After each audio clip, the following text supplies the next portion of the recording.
Hello साथीहरु, तपाईहरुलाई मैले आज मोलको बारेमा कन्सेप्चुअल आइडिया यस भिडियोमा दिन गइरहेको छु र सुरुमा मोल भनेको के हो भनेर हामीले जनरल फिजिक्स केमिस्ट्रीमा पढिरहेका हुन्छौं र आज तपाईहरुलाई म यसको बारेमा डिटेल भन्दै छु र मोल भनेको सुरुमा चाहिँ के छ भन्दा 1 mole of atoms or molecules भनेर नजिकिनुहोस् मोलिक्युल्स भनेको कम्पाउन्ड हो 1 mole of atoms or molecules equals its molecular weight or mass equals 22.4 liter of gas at NTP equals Avogadro number. र एभोगाड्रो नम्बर भनेको तपाईहरुलाई थाहा नै छ 6.023 into 10 to the power 23 atoms or molecules र यतिमा तपाईले कति क्लियर भइसक्नु भएको छ होला यो एटम्स भनेको जस्ट एटम्स अर मोलिक्युल्स भनेको छ एटम्स भनेको जस्ट अ सिंगल एलिमेन्ट को लागि हो र मोलिक्युल्स भनेको 2 or more than 2 elements 2 or more than 2 elements र मोलिक्युल्स को लागि आयो CO2 O2 पनि मोलिक्युल्स हो तपाईलाई थाहा नै छ O plus O र N2 नाइट्रोजन पनि सँगसँगै एटम्स अर एलिमेन्ट छ single element like nascent oxygen nascent भनेको unstable oxygen nitrogen single nitrogen र कार्बन एन्ड मेनी मोर र तपाईलाई यति बुझिसक्नु भयो अब यसमा तपाईले कहिले पनि झुक्किनु हुँदैन कि 1 mole of atoms or molecules is equals its molecular weight or mass भनेको चाहिँ यो सधैं इक्वल हुन्छ सँगसँगै यो भनेकै 1 mole of atoms or molecules equals 22.4 litre of gas हुन्छ सँगसँगै यो भनेको एभोगाड्रो नम्बर पनि हो र अब सिधै तपाईहरुलाई एक्जाम्पलमा जाम एक्जाम्पलमा 1 मोल अफ कार्बन सी भनेको कति हो त 1 मोल अफ कार्बन भनेको कति हुन्छ कार्बन भनेको यसको एटोमिक नम्बर 6 into 2 गर्दा 12 ग्राम अफ 12 ग्राम यसको चाहिँ के छ 12 ग्राम भनेको यसको मोलिकुलर वेट इक्वल्स 22.4 लिटर्स यतातिर नजाउँ अहिले र एभोगाड्रो नम्बर भनेको 6.023 into 10 को पावर 23 एटम्स अब यसमा हामीले एउटा क्लियर के बुझ्नु पर्छ भन्दा यो 6.023 into 10 को पावर 23 भनिन्छ नि यो भनेको नम्बर अफ एटम्स चाहिँ यतिवटा तपाईले यो देख्नुहुन्छ कार्बनमा कतिवटा 6 वटा इलेक्ट्रोन छ र 6 वटा इलेक्ट्रोन भएर 1 कार्बन एटम बनेको छ भनेपछि 1 मोल भनेको अब के भयो 1 मोल अफ कार्बन भनेको चाहिँ यस्तै 1 इन्डिभिजुअल कार्बन एटम्स प्लस यस्तै सेम अब यसलाई रिपिट गरौँ प्लस गर्दा गर्दै यो चाहिँ कतिवटा हुने भयो 6.023 into 10 को पावर 23 भनेपछि 1 मोल अफ कार्बन भनेको चाहिँ 6.023 into 10 को पावर 23 वटा के कार्बन यस्तै एउटा सिंगल इन्डिभिजुअल जुन हामीले देखिन्छ यो स्ट्रक्चर एटम हो यसले यतिवटा एटम मिलेर बल्ल 1 मोल अफ कार्बन भनिन्छ र यो 1 मोल अफ कार्बन अथवा 6.023 into 10 को पावर 23 एटम्स यस्तै इन्डिभिजुअल एटम्स बन्नको लागि कति चाहिने रहेछ 12 ग्राम भनेपछि हामीलाई 12 ग्राम अफ कार्बन लिएपछि बल्ल यतिवटा कार्बनको सी जुन छ यतिवटा एटम्स चाहिँ हामीले चाहिँ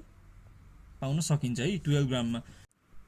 अब हामीले यो कार्बनको एलिमेन्टको लागि गरी अब सपोज हामीले अर्को एक्जाम्पल लियौं एउटा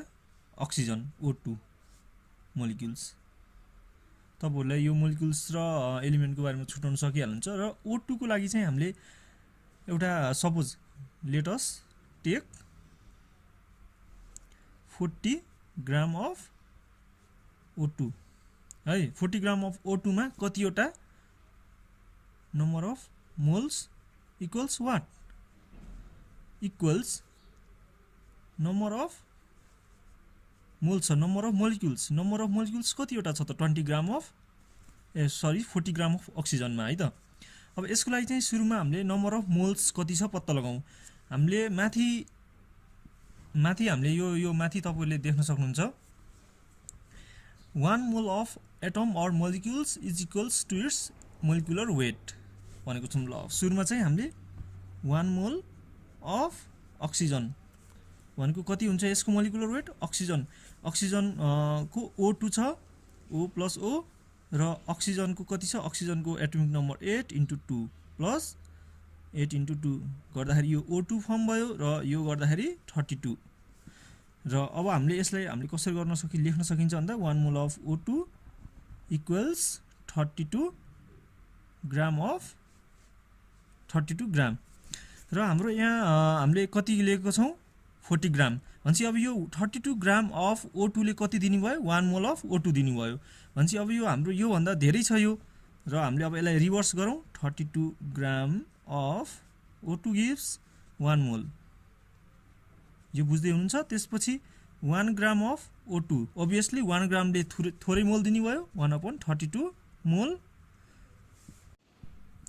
र हामीले यो 40 gram of oxygen molecules equals 1.25 मोल हामीले यो क्याल्कुलेटरबाट सल्भ गर्दा हामीले 1.25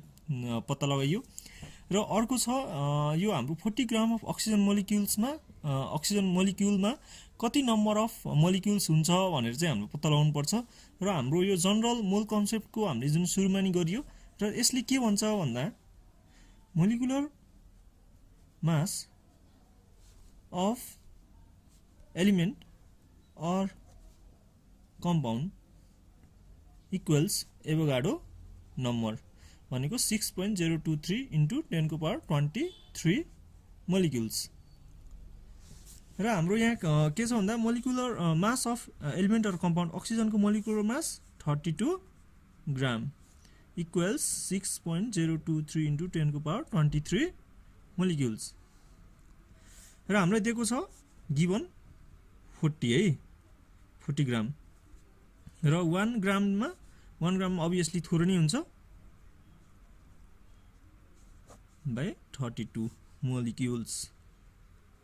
र for 40 gram we got into 40/32 molecules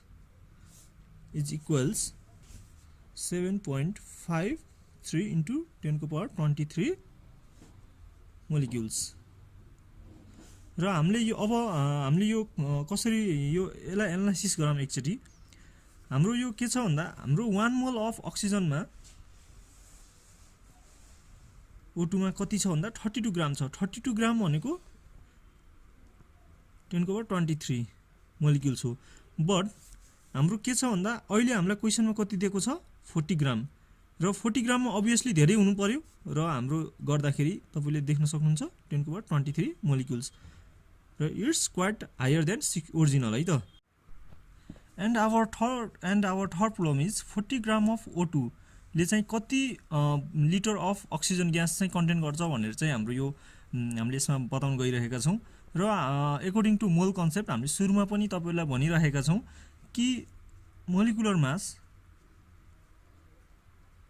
of atom or molecules equals 22.4 liters at normal temperature and pressure। र यो चाहिँ हाम्रो यो मोल कन्सेप्टको जनरल फर्मुला नै हो, र यो सधैँ फिक्स नै हुन्छ, यो तपाईले याद गर्नु नै पर्ने हुन्छ। र we have 40 gram we have the molecular mass of oxygen is 32 gram of O2 equals 22.4 liter at NTP। र 1 ग्राम अफ अक्सिजनमा कति लिटर अफ ग्यास लिटर यो भनेको चाहिँ सधैँ यो ग्यासको लागि मात्र हुन्छ, यो अरू जस्तै तपाईको अरू उसहरुको लागि चाहिँ हुँदैन, जस्तै लिक्विडहरु फ्लुइडहरुको लागि चाहिँ हुँदैन, यो जस्ट ग्यासको लागि मात्र हुन्छ। यो भनेको 22.4 लिटर डिवाइड बाइ 32। र अब हामीलाई कति दिएको छ 40 ग्राम अफ अक्सिजन कति, यो 40 ग्राम अफ अक्सिजनमा चाहिँ कति लिटर भोल्युम चाहिँ यो लिटरमा चाहिँ कति ग्यास कति हुन्छ भनेर हामीले पत्ता लगाउनु पर्ने हो। डिवाइडेड 32 इन्टु यो चाहिँ सबै युनिटरी मेथडबाट तपाईले गर्न सक्नुहुन्छ। र यो 40 ग्राम र यो 32 ग्राम कहिले पनि नजिकिनुहोस्, यो ग्राम क्यान्सल, र यो गर्दा तपाईको 22.4 इन्टु र यो गर्दा 1.25 हुन्छ एन्ड इज 28.00 लिटर भनेको तपाईको 40 ग्राम अफ अक्सिजन लिनु भयो भने चाहिँ यो भनेको चाहिँ एभोगाड्रो नम्बर एभोगाड्रोको मोल कन्सेप्ट अनुसार चाहिँ 28 लिटर्स अफ अक्सिजन हुने रहेछ र हाम्रो यो सबै हिसाब गर्दा तपाईहरुले एउटा कन्क्लुजन हामीले यहाँ निकालेको छौं र 40 gram of oxygen contents 1.25 mole is equals 7.53 into 10 को पावर 23 मोलिक्युल्स यहाँ मोल्स लेखेको छु मिस्टेक मोलिक्युल्स इक्वल्स 28 लिटर र यो तपाईलाई हामीले यो भिडियोको सुरुमा पनि तपाईलाई एउटा मोल कन्सेप्टको बारेमा भनेका छौं कि 1 mole of atoms or molecules is equals Avogadro number is equals its molecular mass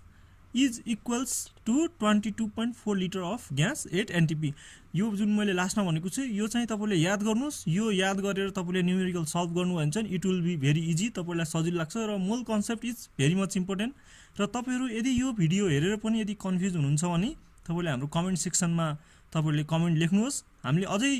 clearly र तपाईहरुको डाउट क्लियर हुने तरिकाले नयाँ फर्दर भिडियोहरु गराउने छौं thank you for watching us